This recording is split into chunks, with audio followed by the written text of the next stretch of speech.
आज की इस प्रेस वार्ता में सबसे पहले तो मैं सभी पत्रकार मित्रों का हार्दिक स्वागत और अभिनंदन करता हूं।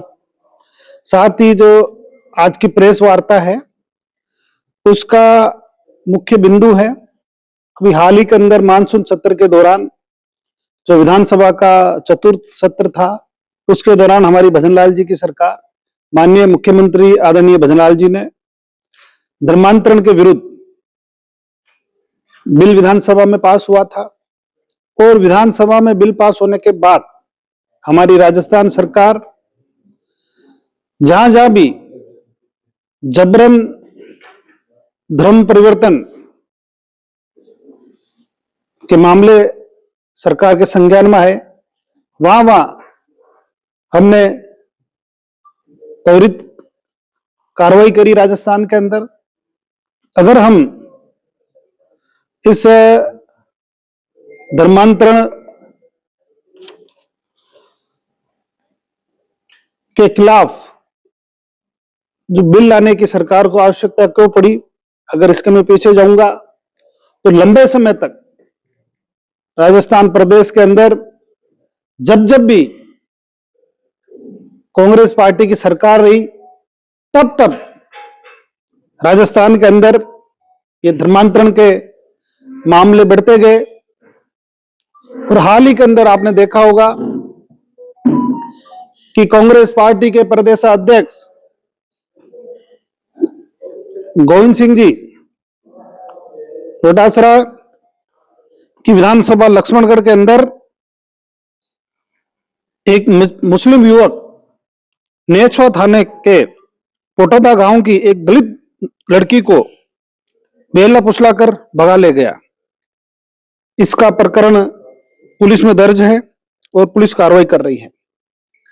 उनकी विधानसभा के अंदर इस तरह से खुलेआम करते होना, ऐसा लगता है कि डोटासरा जी ने धर्मांतरण की खुली छूट दी है।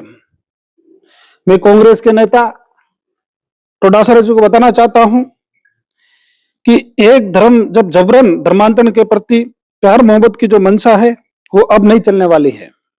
अगर कोई व्यक्ति अथवा संस्था ऐसा करती है तो उसे कठोर दंड दिया जाएगा और जबरन धर्म परिवर्तन करने वाले और कांग्रेस में जो लोग इसको सह दे रहे हैं, मैं उसको चेताना चाहता हूं कि हमारी राजस्थान की यशस्वी मुख्यमंत्री आदरणीय भजनलाल जी की सरकार और माननीय मुख्यमंत्री जी के नेतृत्व में धर्मांतरण का बिल राजस्थान की विधानसभा में पास हो चुका है और इस तरह के करते हैं उनको अंजाम देने वाले लोग हैं, उनको किसी भी सूरत के अंदर बख्शा नहीं जाएगा। निश्चित रूप से आपको मैंने अभी उनके सजा के प्रावधान, जुर्माना के प्रावधान बताए गए हैं और अगर उनकी कुछ अवैध संपत्तियां है तो निश्चित रूप से बुलडोजर चलने में हम देरी नहीं करा देंगे। ऐसा कहा गया कि जहां धर्म परिवर्तन करवाया जा रहा है वहां पे बिल्कुल निश्चित रूप से सभी जगह कार्रवाई होगी। को लेकर क्या करें? देखिए, इस तरह का मामला कोई अजमेर में एग्जैक्टली किस जगह दर्ज हुआ इसका तो मेरे को जानकारी नहीं है, मैं जानकारी करके आपको बता दूंगा। लेकिन क्योंकि कानून विधानसभा में पास हो चुका है, उस कानून ने अपना अग्नि जामा पहन लिया है, अब जो भी नए मुकदमे होंगे निश्चित रूप से इसी धाराओं के अंदर हो रहा है। को लेकर के क्या अपडेट है? हाँ, देखिए, हमारे अजमेर जिले के लिए बहुत ही बड़ी खुशखबरी है और राजस्थान प्रदेश के यशस्वी मुख्यमंत्री आदरणीय भजनलाल जी का मैं हृदय से आभार प्रकट करता हूं कि पानी की समस्या से अजमेर जिला कई वर्षों से जूझ रहा है और विशेष तौर से गर्मियों के दिनों में तो सब जगह के हाल बेहाल हो जाते हैं। हमने कई बार बिशलपुर से अजमेर की पाइपलाइनें चेंज कर दी, लेकिन समय के साथ आबादी बढ़ती है और बढ़ती आबादी की पानी की पूर्ति के लिए हमें एक वैकल्पिक व्यवस्था की आवश्यकता पड़ी और क्योंकि मैं जिस विभाग का मंत्री हूं, जल संसाधन, ये उसी विभाग का काम है और मेरा ही विभाग अजमेर के अंदर बहुत बड़ा रिजर्वायर मोर सागर के नाम से श्रीनगर की पहाड़ियों के अंदर बनाने जा रहा है। इस काम की लागत लगभग 4,700 करोड़ रुपए आएगी और इसका हमने वर्क ऑर्डर भी दे दिया। जल्दी 1.5-2 महीने के अंदर इसका काम चालू हो जाएगा। हम नियत समय के अंदर 2.25 साल के अंदर इस काम को हम कंप्लीट करेंगे और उसके बाद जब एक बार हम बिसलपुर से इस मोर सागर को भर देंगे, तब 2 साल तक पूरे अजमेर जिले की, जिसके अंदर अजमेर जिले की सारी गांव, ढाणियां, शहर और कस्बे शामिल है, इंक्लूडिंग ब्यावर, 2 साल तक पानी की कोई दिक्कत नहीं आएगी एक बार भरने के बाद।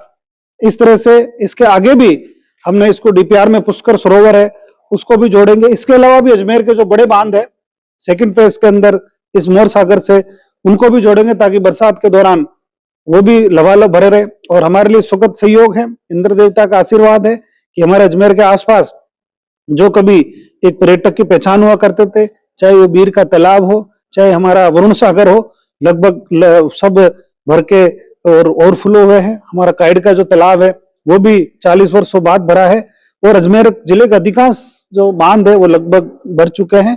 और इन भविष्य के अंदर कई बार पानी की दिक्कत आती है, उसके समाधान के लिए हमारी भजनलाल जी सरकार ने एक बहुत बड़ा तोहफा, उपहार जिसको कह सकते हैं, अजमेर की जनता को दिया है।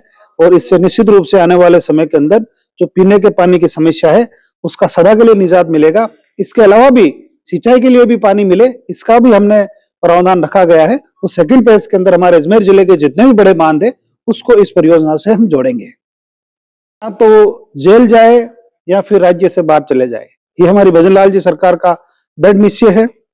और अवैध धर्मांतरण पर हमारी जो सरकार बिल लाई उसके बारे में बताना चाहूंगा कि न्यूनतम 7 वर्ष और अधिकतम 14 वर्ष तक का के कारोबार का इसमें प्रावधान है और 5 लाख तक के जुर्माने का भी प्रावधान रखा गया है।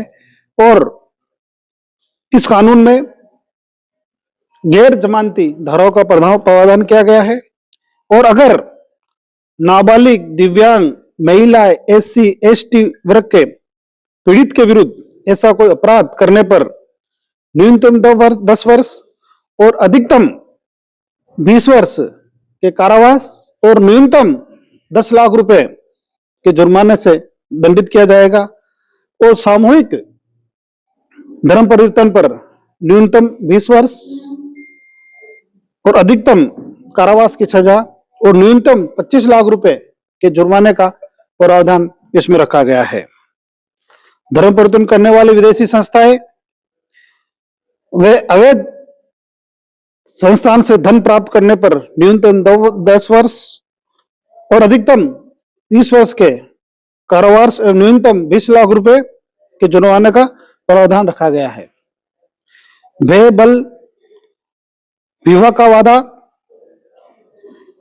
बाल विवाह, अवैध महिला व्यापार जैसे अपराधों के लिए 20 वर्ष व अधिकतम आजीवन कारावास व न्यूनतम 30 लाख रुपए के जुर्माने से दंडित किया जाएगा।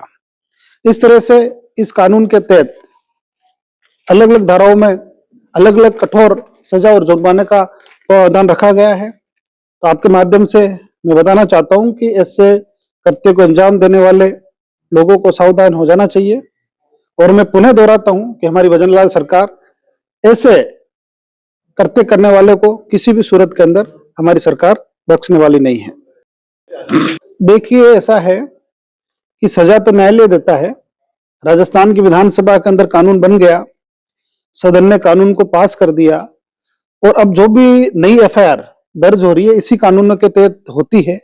जहां तक सजा का मामला है ये कोर्ट का के स्तर पर निर्णय होना होता है, लेकिन सरकार अपनी तरफ से पूरी सख्ती से पैरवी करके ऐसे लोगों को जल्दी दंडित करे, इसके लिए हमारी कार्रवाई निरंतर जारी है।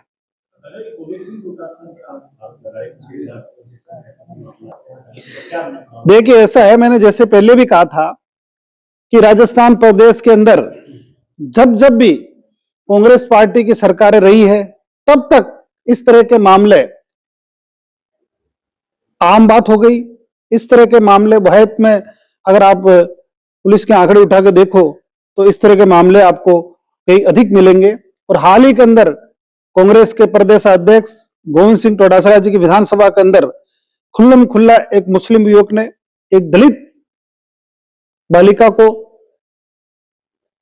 जबरन धर्म परिवर्तन करने का मामले सामने आया है। पुलिस ने मामला दर्ज कर लिया है और उसके खिलाफ कठोर कार्रवाई करेंगे।